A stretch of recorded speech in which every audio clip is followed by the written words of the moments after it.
Hello everybody, I am Jmulls of Jmulls Gaming, and it's time to give my final impressions for the DLC of Elden Ring Shadow of the Erdtree. I think it's really good, but let's get into it, shall we? Because it's been rather polarizing. And with the DLC being as big as it is, there's a lot to talk about. The bosses on the whole, I think, are really good. There's a few stinkers, like Commander Gaius, but I think on the whole, I enjoyed most of the fights in the DLC. Even the ones that are kind of controversial, like the final boss. By the way, spoilers from here on out, Radon, I genuinely enjoyed. Yeah, his phase 2 sucks, but I think the fight on the whole is really good. You have fights like Lion Dancer, Rolana, and also Mesmer. Some of my favorite fights they've ever made are in this DLC. They're visual spectacles, they have really interesting mechanics that are fun to learn and to progress through, and just on the whole, are fun to fight. I think the writing on the whole is also a step above what they had previously, because I think the writing in this DLC is like a refined version of what we had in the base game, if that makes sense. The boss dialogue we have going into their rooms, at least for the ones that have it, like Mesmer,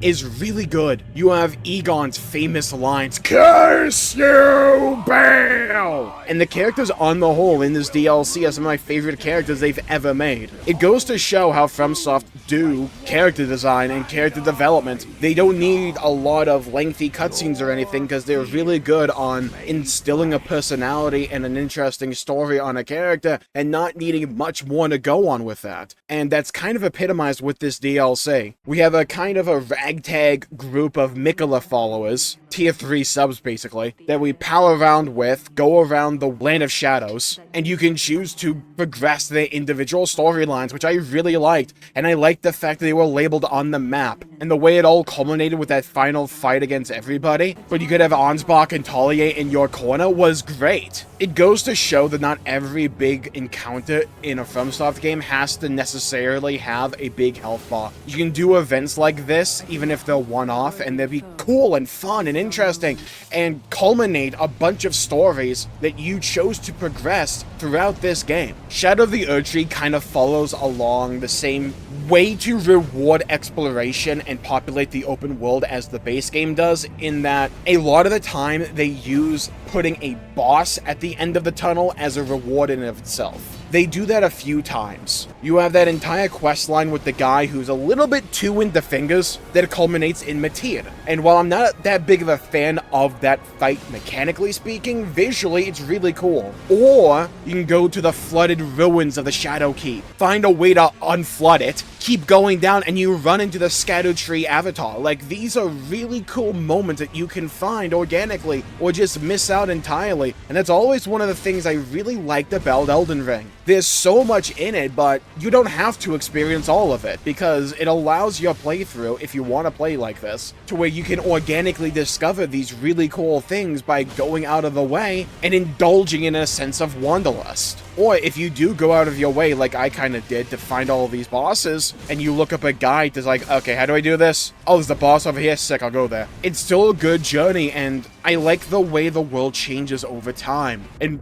how you can have a physical impact on the world, like spawning in Enim Elil, or whatever the hell the name of the final zone is, out of the shadows was really cool. It's a visual spectacle, I love that zone. Or deflooding the flooded city part of the Shadow Keep, finding Marika's village. I think the Finger Ruins are wildly underpopulated, but they are really cool. And that kind of goes into another element of the DLC we should talk about, because it goes like hand in hand with this, and that's the overall reward structure.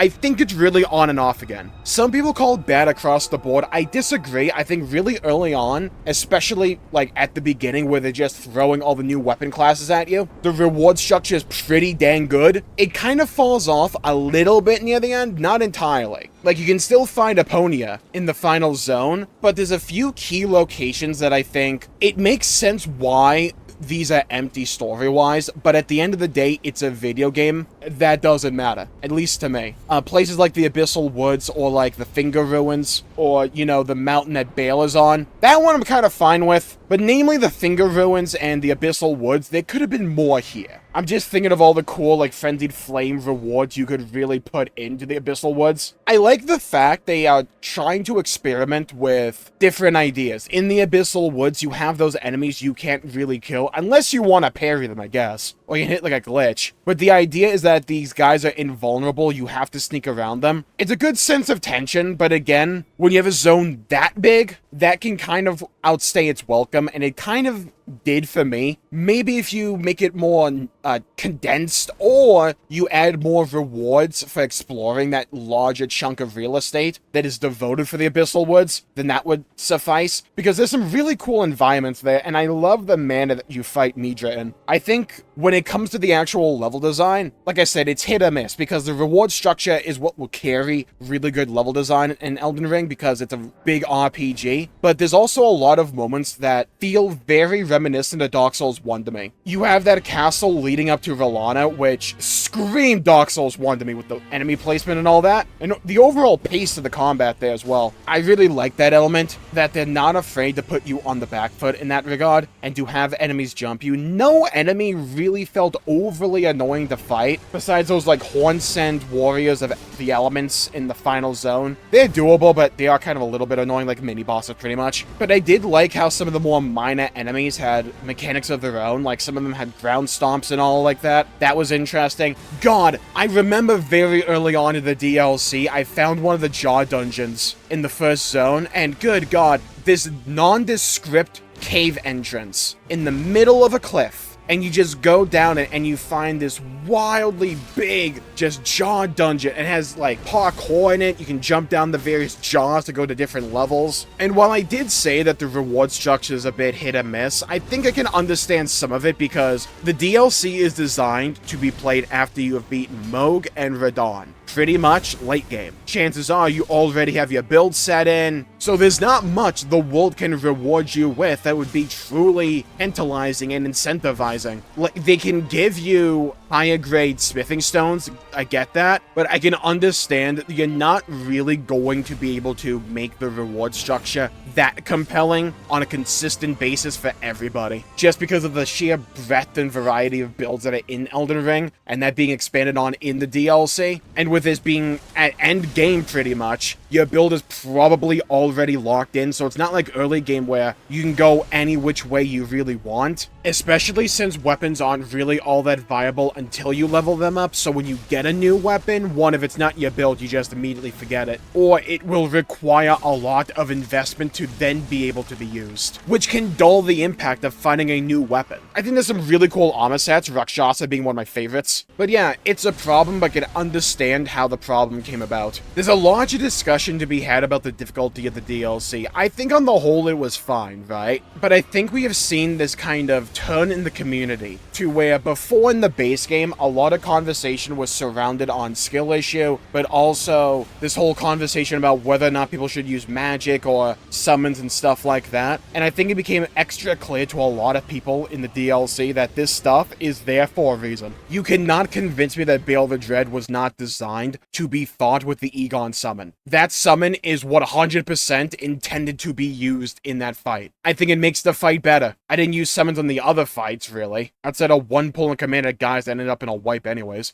But I don't think it's fair to criticize a game for its difficulty if you don't use the tools the game gives you to modify that difficulty. For instance, for Radahn, I moved away from my Darkmoon Greatsword build and I moved towards my overall Greatsword that's a Colossal Sword build, because I wanted more hyper armor, and I felt myself perform better with that sword on that fight. At the end of the day, Elden Ring is an RPG. It's designed to give you a whole bunch of different tools to put in your repertoire that you can bust out at a moment's notice if you really want to. You can make these encounters far more difficult than they are intended to be encountered with, but if you use the tools that the game gives you, then the difficulty drastically goes down. And I think that's part of the charm of it. I've said before, Elden Ring is one of the ultimate power fantasies in gaming. You start off feeling really weak, but then you get all of these different buffs and abilities to make really cool builds. Elden Ring isn't Dark Souls, it's not Bloodborne or Sekiro. It has elements of those games, but it isn't those games. It's its own separate identity. And I think when you approach Elden Ring as its own game, it makes the game far more enjoyable, and this holds true for the DLC. And the reason I'm talking about it like this is because this is something I had to learn. When Elden Ring first came out, I played it like Dark Souls, and I went into it with that mindset, and I didn't enjoy it as much because of that. On my second playthrough that led to this DLC playthrough, I played it like its own separate thing, which is what I should have done to begin with. And I enjoyed it way more because of that. I like approaching each of these fights and going, okay, what can I do or what can I change about myself to better counteract this fight? For instance, with Rilana, I realized with medium weight, I was getting caught in all of her combos, so I took off all of my armor with my greatsword, only equipped, and fought her like that because with the Jaw Talisman that gives me more equip load, I was lightweight with my greatsword, and my dodges got me out of her danger zone, and it completely transformed the fight for me. With Radahn, I moved away from my Dogmoon greatsword build to my greatsword build, but I also went and found the Golden Braid to take less holy damage from his light beams, but I also got the Rakshasa set for more damage on the whole. I eventually took him down with that, but also the Deflecting Hauntia that they give you at the beginning of the DLC. They give you so many different ways to play the game, and that's what makes Elden Ring so special to me. The only wrong way to play is if you're not having fun with it. Having said that, let's go into that Deflecting Hauntia a little bit, because I have a bit of a conspiracy theory that I've seen going around a little bit, and I do kind of agree with it.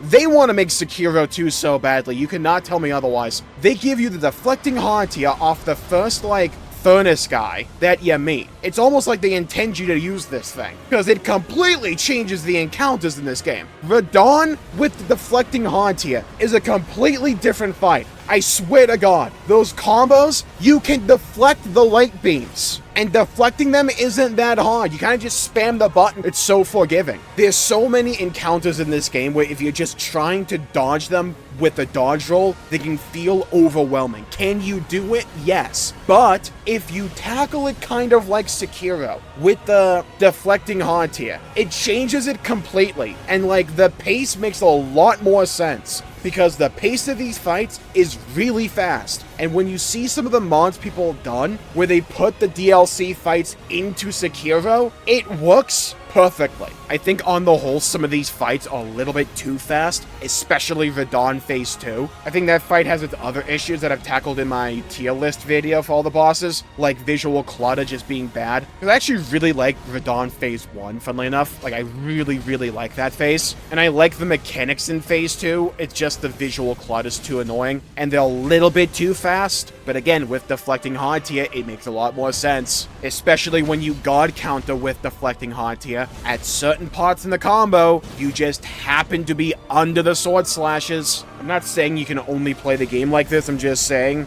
when you do, I swear to God, it's like seeing through the Matrix code. Doesn't make it overly easy or anything like that, at least for me, but it made it way more enjoyable. But I also think this goes to show just how good of a system that the Wondrous Flask can really be, because you can just introduce entire new ways to play, like they did with the Deflecting Hauntia. That is the stuff that I love about this DLC, how it can just take the formula we all know and love about Elden Ring and just turn it on its head completely, but for that to also work. And then it can take stuff like that from the DLC, bring it into the base game, and some enemies that really annoy me, I'm looking at you, Scarlet Rot Knights in the Haligtree, I can Deflecting Hauntia them. Oh, it feels good. Oh, it feels good. Okay, I will say, now let's get into a couple of negatives I think are there for the DLC. A lot of the remembrances kind of suck, at least in my opinion. The Rilana swords are really cool. God, do I wish the Art of War, though, just made his swords look like that for a set period of time instead of just it being a stance. There's just a lot of remembrances where it's it was really cool when the boss did it, but when I see videos of people using these things, or I'm looking at it, I'm just like the Radahn remembrance Remembrance is a bit of a letdown in my opinion. For a final fight of the DLC, it largely just being a rehash of what we already had with the base Radahn Remembrance, outside of the Mikola spell, I just wish it was something else. I understand also why there wasn't much in the way of Melina in this DLC, because they designed it in case you had already burned down the Erdtree. I get that, right? You do feel a lack of presence, and I think it's safe to say she's the biggest letdown character in all of Elden Ring, just because she has so much potential by being like the primary maiden for the Tarnished, and there's just not much there for her. Like, I wish there was more. I really do. Like, even as a Ranni fanboy like I am with the Darkmoon Greatsword, at least I got R'Lana in the DLC. I think it would have been cool to have something Ranni related in the DLC, but with how big it is, I'm not gonna like press my luck. I think the bigger thing I'm missing out on though is any interaction with Malenia, because as my chat has told me, I don't think anything happened with that. It's not uncommon for DLC in Dark Souls or FromSoft games on the whole to be disconnected from the base game in some way. If they were ever going to do another moment like Sif in Dark Souls 1, to where if you do the DLC in Dark Souls 1 before you go into Sif's room for the first time, you get a new cutscene, because Sif would remember you from the DLC. It's a small thing, right? But it goes a long way, and it's just cool. And I really wish there was something like that for Malenia, who has this deep connection with Mikola that the DLC centers around, and just we don't get anything. And I wish we did. I think it's a big missed opportunity not to just change the cutscene for Malenia beforehand. So, like, if you do the DLC first, then you go to Malenia for the first time, she'll have a new, like, introductory cutscene, or she'll give you new dialogue when you beat her, something like that. Or heck, even vice versa, where if you do Malenia, then do the DLC, Mikola might have a new line before the final fight or after, or whatever. Just something small. It makes the DLC feel more separate than it should be from the base game. Now, to Mikola himself, I know not everyone wanted to see Mikola and Radahn, and like, oh, what about Godwin, or what about this, or what about this, or what about this, because Elden Ring and the lore is vast, it's big, it's massive, and girthy, right? And when you have a game as successful as Elden Ring, that is also as big as Elden Ring, people will naturally like different elements of it. And when you have a new big chapter for the game, like Shadow of the Erdtree, people will want to see their favorite element represented in that new chapter, and if it isn't, they'll be disappointed. I think it made the most sense for the DLC to focus on Mikola, because he was just this big question mark in the story. And I kind of like what they did with him, and Saint Trina, especially if you find Saint Trina. And I even like what happened with Radahn and Mohg's body and all that. I think it's a good part of the story. Would I have liked to have seen something happen with Ranni? Sure, just because I'm a fan of that story. Would I have liked to have seen something about Melina and the Gloma-eyed Queen? Sure. Do I push back on anything involving Godwin because he is supposed to be dead? Yes. Would I have been upset to see something with him? No, because I think it would be cool. I think the point I'm trying to make here is, if the DLC has issues, I don't think deciding to focus on Mikola specifically is one of them. I think there's enough really interesting plot threads where if they ever want to make Elden Ring 2, and I hope to God they do, they can pick up on some of these plot threads and do it there. I think Mikola was the biggest one that should have been addressed, and it was, and I like what they did with it. I really did, and I think the storytelling in the DLC is some of their finest work yet. It still had that FromSoft charm, but it was also more upfront and in your face. I like how they handled the quest lines. I just like how they did the DLC on the whole in this regard. Are there issues with the DLC on the whole? Absolutely. Is any game perfect? No. Do I think the DLC ruins the game or anything like that? No. Do I think it's bad? Absolutely not. I love the DLC. And I think a lot of the times we can hyper-focus in on any negatives we find, and we can miss out on the good that's there by doing so. With my second playthrough that I did in anticipation for the DLC of Elden Ring, before it came out, Elden Ring went from a game that I thought was solidly okay to my 5th favorite game of all time, and with the DLC that kind of cements its place. I think it makes the game better. I think the new weapons are really cool, and while I always just tend to go back to Giant Sword Go Burr for my builds, I like the fact we have a whole bunch of really cool stuff to play around with. Savage Lion's Claw was really funny to find. Rellana's swords, maybe not the most meta thing ever, but they're really cool. Please buff the twin moon spell. Please, for the love of Christ. Giving you a staff that can use both sorceries and incantations is a great addition for the DLC. Are there some stinker remembrances? Yes, like Radon's, and does it suck that his is the final one for the DLC? Yes. Are there still some really cool things in this DLC? Absolutely. And it's so much fun. And I feel like I've leveled up in gaming after beating the DLC, as if everything will now just be perceived to be easier after having gone through the gauntlet of difficulty that this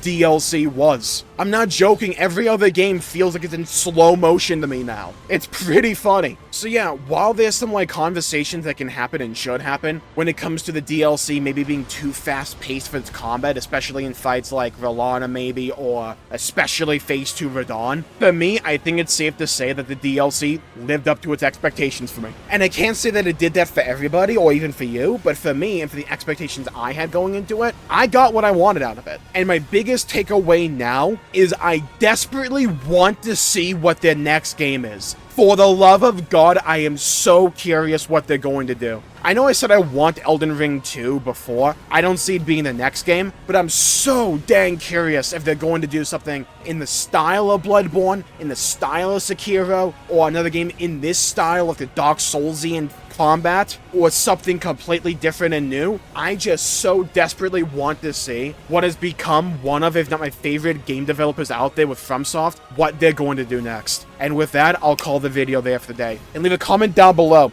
with your thoughts on the DLC, what your favorite fight of the DLC was, your favorite moment, or what you want to see next out of Fromsoft. More Armored Core as well, please, Kay, thanks. I'd love to hear your thoughts and hear your opinions and to hear your perspectives. Stay safe, have a great day, and I'll see you all next time. Leave a like and subscribe and hit the bell icon to be notified for when I upload and stream in the future. Bye bye, everybody. Until we meet again!